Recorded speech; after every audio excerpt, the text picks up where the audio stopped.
Howdy folks, and welcome to Mainely Acres.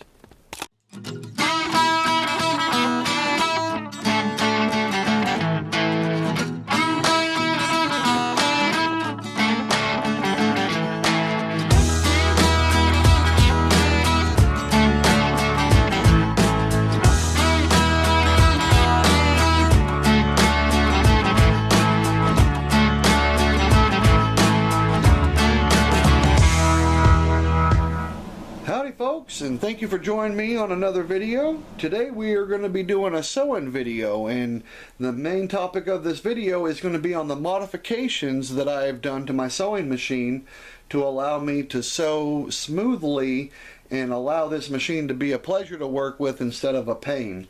I've seen a lot of YouTube videos out there with different people that have purchased these machines and the modifications they have done. So I just want to kind of incorporate all these modifications in one little video here. So let's dive right on into it. Let's tune into the middle of the machine here. The first modification that I did was a simple switcheroo of the washers. When I received this machine, it was pretty much pre-assembled, and they had the washers directly behind this bolt right here.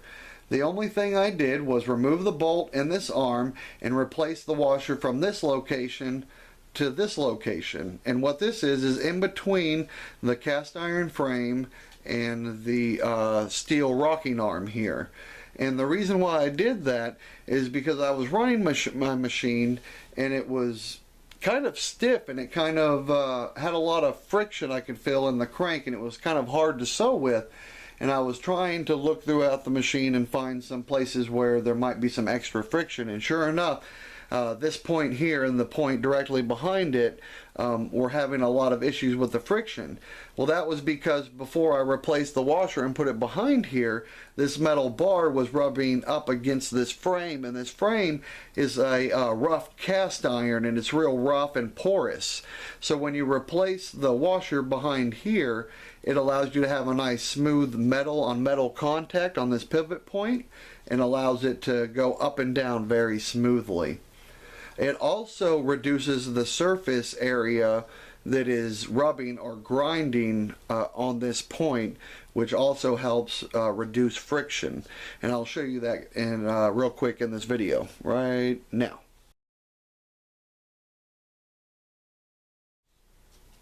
Alrighty, so as you guys saw in that little clip, it helps reduce the friction by reducing the surface area that is in contact while it's moving up and down, and also giving it a nice smooth metal surface to rub up against. So the next modification that was done, dealing with washers as well, was a simple lock washer. Now my machine didn't come with any special washers or lock washers to go behind this nut that you see right here. So I went to the hardware store, and I believe it was about 30 cents. I picked me up a lock washer.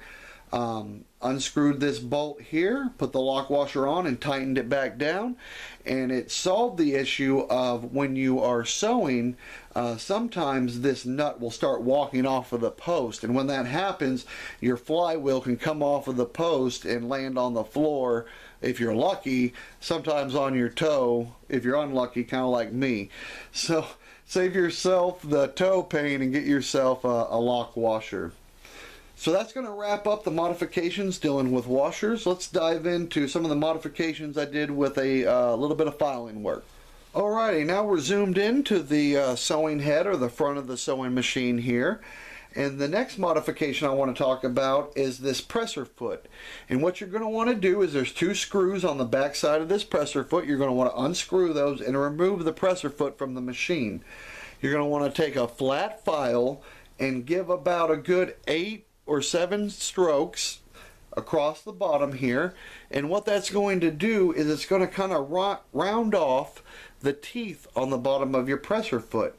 When you order your machine right off and you unpack it, these teeth underneath here are wicked sharp, and they cut through your material. When I was sewing, it was actually cutting through some pretty heavy duty leather I had. So I took heed to that advice that I learned from a fellow YouTuber, and go ahead and take a flat file to the bottom of the teeth here, and it will stop that presser foot from cutting into your leather and making scars in your final product.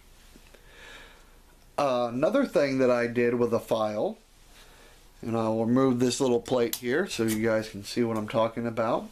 When I received my machine, there was a divot here. It wasn't as big as it is now. It was just a little cutout, if you will. What allows you to do is to take the excess string from your bobbin and kind of hold it down to the side while you're putting this plate back into place. What happened before I made this modification is I would take my excess string, pull it over to the side, go to close the plate, and it would cut my excess thread from the bobbin right clean with the post here.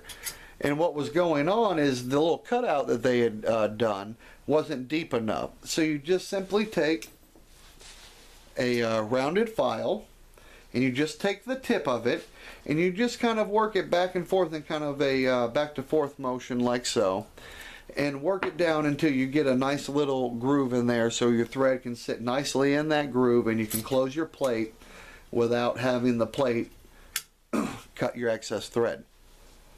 Alrighty, so that's going to wrap up our modifications dealing with the filing. So let's move on to the Dremel modifications that I've done. Alrighty, now when it comes to dremeling, I know you guys can get out of control when it comes to that, and if you guys are one of those people that like to Dremel everything down and polish all of these parts and make your sewing machine bling blinging, by all means go ahead and do that. I'm just going to show you guys the main things that I've dremeled and kind of basically, if you will, the vitals that I felt necessary in order to break out the Dremel. And the first thing we're going to go over is the shuttle casing, and I'll kind of show you a after treatment with the Dremel and a before the treatment with the Dremel. And you can see that this one is really rough. On the inside you can see a little bright metal because I've ran the Dremel inside of there, but I'll go ahead and show you guys real quick how easy it is to clean these up and get these running great. So you take your little Dremel device. This is just a stylus Dremel. Any Dremel will work. I just like this because I can adjust the speed on it. So if you have this style, set it on a 5. Take a round stone bit, and you just go ahead and set that bit inside of the bobbin case here, and go ahead and turn it on. And just rotate it in kind of a circular motion on the inside there, kind of giving some pressure to the sides and also kind of a downward pressure. And as you can see, that is really shined up and buffed up the inside. And what that's going to allow to happen is when you go to put your bobbin in there, it's going to allow that bobbin to just rotate in there freely and be nice and smooth. I dealt with an issue. I didn't do that when I first started sewing with my machine, and I had all sorts of problems trying to adjust my machine to the proper tension. I was having a lot of slack on top of the projects and below, and I kept adjusting the tensioning screw and was getting nowhere. Well, it was because my shuttle case for the bobbin was gummed up and pretty nasty, and it was pinching and not allowing the bobbin to release the thread. So that's a pretty important thing to look at, and like I said, this is a after and before.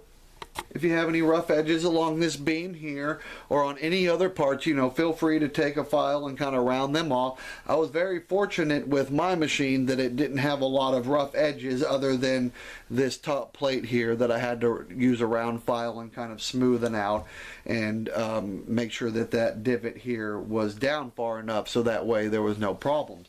But other than that, everything else was pretty smooth and ready to go.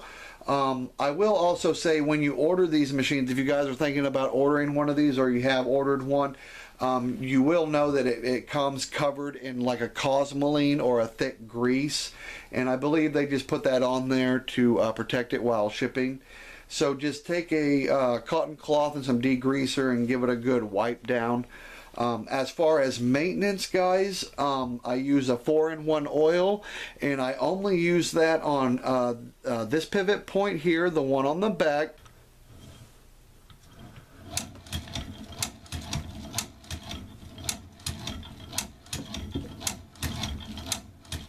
I also use it right here And this is a kind of a movable point here. I can kind of show you guys. It kind of moves up and down, and this moves your piston up and down. So I'd put a little bit of 4-in-1 oil right here at this joint where it connects with this rocker arm, and also drip a little bit down the rod itself, because that's this rod here goes up and down and there's a lot of friction there. So that's where I would put the 4-in-1 oil. Now as for greasing, underneath this huge metal bar right here, there is a channel cut out in the bottom, and it allows this rod here to go back and forth like so and operate your bobbin carrier inside of here.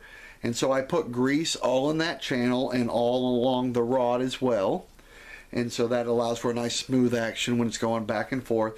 Also, behind your crankshaft, there's little cutouts in the metal, and I put a liberal amount of grease in there because you have ball bearings on the end of this rod here and this rod that ride in those channels. And the last place to put grease is going to be when you remove this shaft, or crankshaft here. There's a recessed set of ball bearings in the cast iron frame that you're going to want to put grease in as well, and just put it all together and you're good to go.